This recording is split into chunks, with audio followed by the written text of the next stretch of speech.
Good morning, everyone. Thank you for joining us.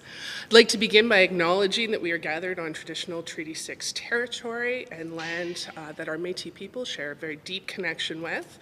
And I'd like to take a moment on behalf of the NDP caucus to extend our deepest condolences to so many families and friends grieving the loss of loved ones on the James Smith Cree Nation and in the village of Weldon in Saskatchewan. All of Canada mourns with you. I also want to extend my deepest sympathy to the families of loved ones who are fighting for their lives in hospital. Now, to what brings us here today, because it is currently Labor Day long weekend here. And Labor Day gives us an opportunity to relax, to spend time with family and friends, and to celebrate our hard work as Albertans. It's also a time to reflect on the important accomplishments of our labor movement and the workers who have come before us. From the 8-hour workday to the weekend, the labor movement has and continues to shape modern workplaces. And I want to thank all of the unions who've worked so hard to advocate for working people. And I'd like to thank those who are standing here with us today. Rory Gill, President of CUPE and the Canadian Union of Public Employees. Scott Crichton, Vice President of the International Brotherhood of Electrical Workers, or IBEW. Scott Payne and Larry Zima come to us from the UFCW, the United Food and Commercial Workers. Thank you for standing for workers today. For well over a century, labor unions have been fighting for the economic security for regular working people across this province, which is why we have already committed to repealing the UCP's unconstitutional Bill 32. We support unions because unions have never stopped working for better workplaces, and we won't either. And that's why I'm so pleased to be here today with our leader, Rachel Notley, as we make further commitments to support Alberta workers. With 40-year high inflation and wages that aren't even remotely keeping pace, the promises that we are making today could not come at a better time. And with that, I'll turn things over to Rachel Notley. Well, thank you very much, Christina, and thank you to our brothers for being here today with us for this press conference. As Christina said, Labor Day honors everyone who works so hard to develop our resources, to manufacture our goods, to provide services to people across this province, and basically to keep our economy moving. Each and every Albertan deserves a safe workplace and a fair wage so they can come home at the end of the day and, frankly, still afford to put food on the table. But today, here in Alberta, under the UCP government, we are falling short of those standards. Not only have wages fallen far behind during a period of historic inflation, but we are seeing reports that more Albertans than ever are struggling. Recent surveys show Albertans are experiencing increased financial stress and taking on more debt to meet household obligations. And most concerning of all, a new study reports that a full 1 in 5 Alberta households are experiencing food insecurity. Instead of putting Alberta's resource revenue-fueled surplus to work supporting the people of this province who own these resources, the UCP has actually made this affordability crisis even worse. Today, Albertans are paying more income taxes, more property taxes, more utility costs, more school fees, more tuition interest on student debt, and bigger park fees, while also getting back less from important programs like the Child and Family Benefit, the Seniors Benefit, Income Support, and AISH. The UCP cut wages for young workers, driving many to look for work and other opportunities outside of Alberta.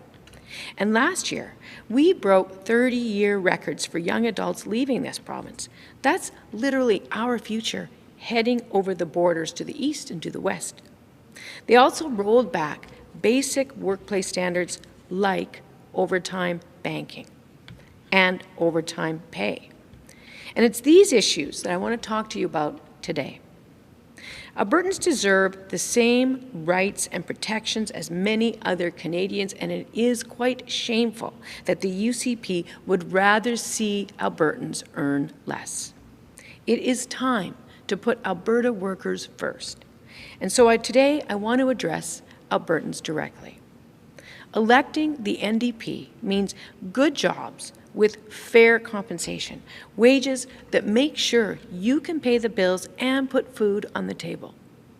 If Alberta's NDP forms the next government, and I am fortunate enough to be your Premier, we will make sure that Albertans get the fair pay they're owed.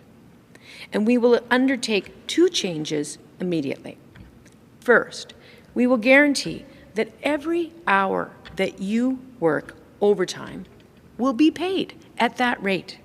And by that I mean at least time and a half, even if it is banked and taken later.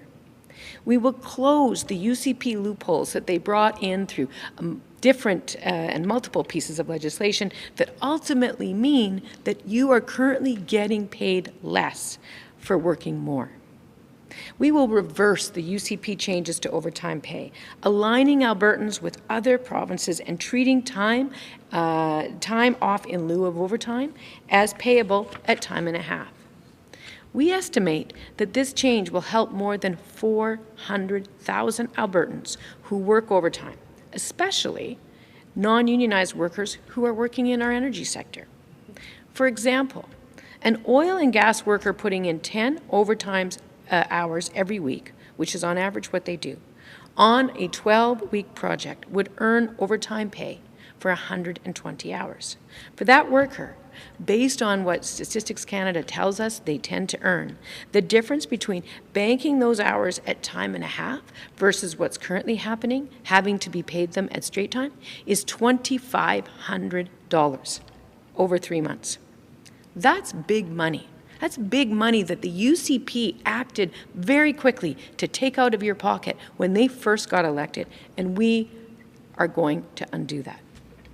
Secondly, we will repeal the UCP's discount on the minimum wage for youth and restore fairness, making sure that the minimum wage is applied fairly to all workers.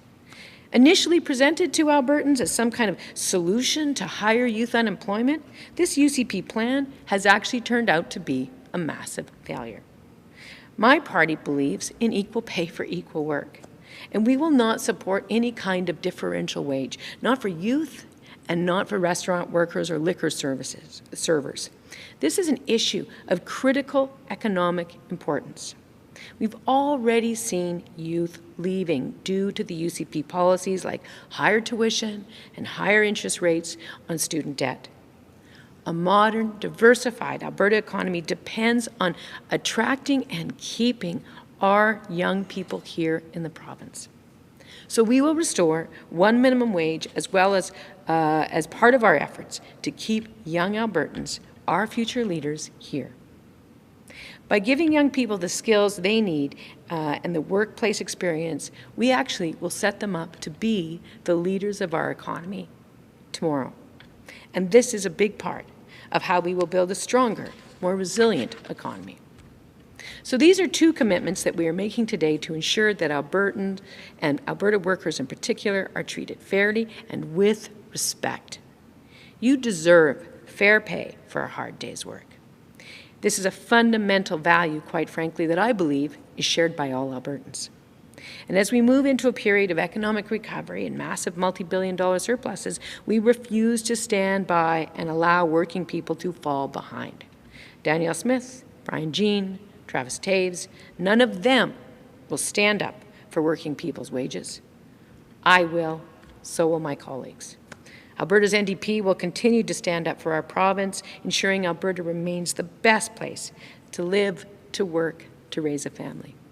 So I wish that all Albertans have a safe and a happy Labor Day.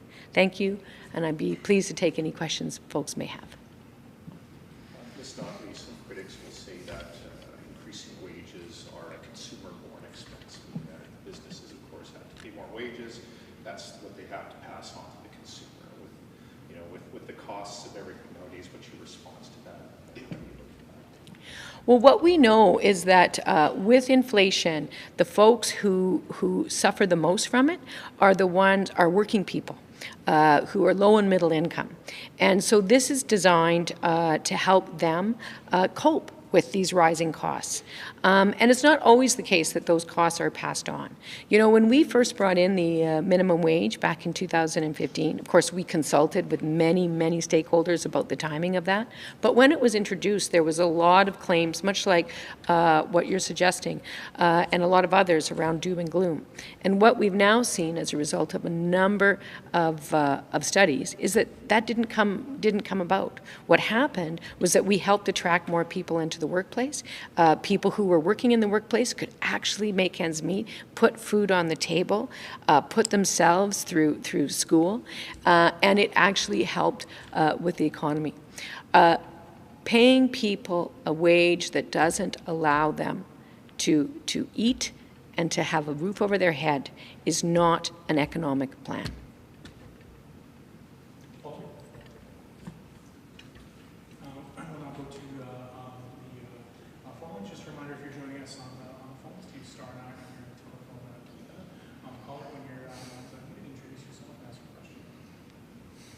Thanks, Matt. It's Lisa Johnson from the Edmonton Journal.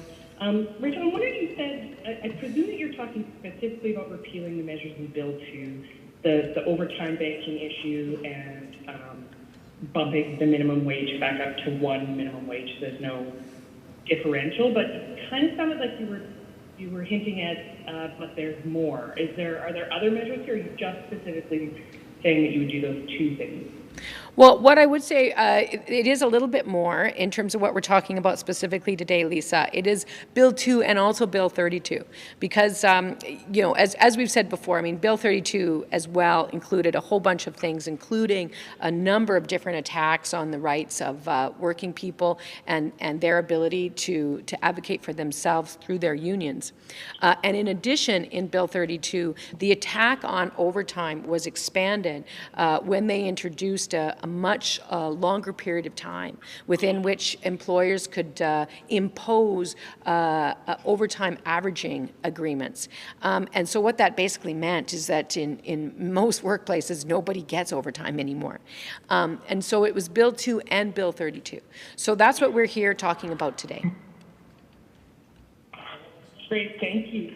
I'm also wondering, I mean, if you're going to start tinkering with the minimum wage and make sure that there's no differential for you, the restaurant workers, would you also be bumping it up at the same time? Like, what is a fair minimum wage to you in this economy? Well, I think that, you know, it's very clear that what we know is that our inflation is at a 40-year high. And we also know that inflation is outstripping wage increases by 2.5 times.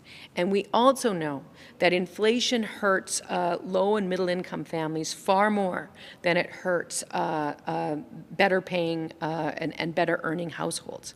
So absolutely we are going to have to look at the minimum wage as part of an overall package in terms of protecting families from inflation. But as with minimum wage in the past, we will be engaging some more with stakeholders and consulting on it as we go forward. So that's not a piece that we'll be talking about today. I believe when you talk about things like the minimum wage, you need to consult with economists, you need to consult with employers, and you need to consult with those income earners who are trying to put food on the table for their families at $15 an hour. So that's what we'll do when it comes to that larger picture, Lisa. Thanks, Lisa. We'll go to our next caller. When you hear your line unmuted, you can introduce yourself and ask a question.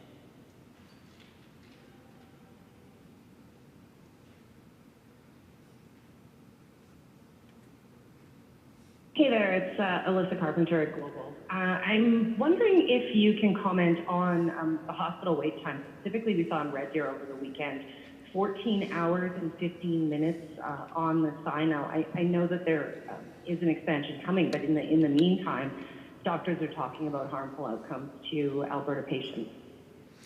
Well, I mean, I think the wait times that we're seeing at Red Deer is partly as a result of the need to expand the hospital, but it's also part of a much broader set of problems across the province, and it's a symptom of a much bigger illness, and that is that we have a government that is not funding our healthcare properly, not working to deal with the crisis in EMS services, not working fast enough to come to a resolution with doctors, and basically fighting with Alberta Health Services, and generally doing everything they can to destabilize our healthcare system.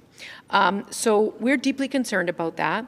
I believe that Albertans care very deeply about having health care there for them and their loved ones when they need it, and how they need it and where they need it. And I believe that for the last 3 years, we have had a government that doesn't care at all about those priorities and instead has been focused, even in the middle of a pandemic, on tearing down our healthcare system. So what we're seeing in Red Deer is the outcome of that approach. And an Alberta NDP government would immediately stop the many attacks on our healthcare system and start rolling up our sleeves to rebuild our public health care so that Albertans can be confident that they will get the care they need. No, I'm good, thank you. Come back to the floor, check. Okay, with that, we'll conclude today's news conference. Thank you very much. Thank you very much. So much for watching, and to learn more, check out albertasfuture.ca.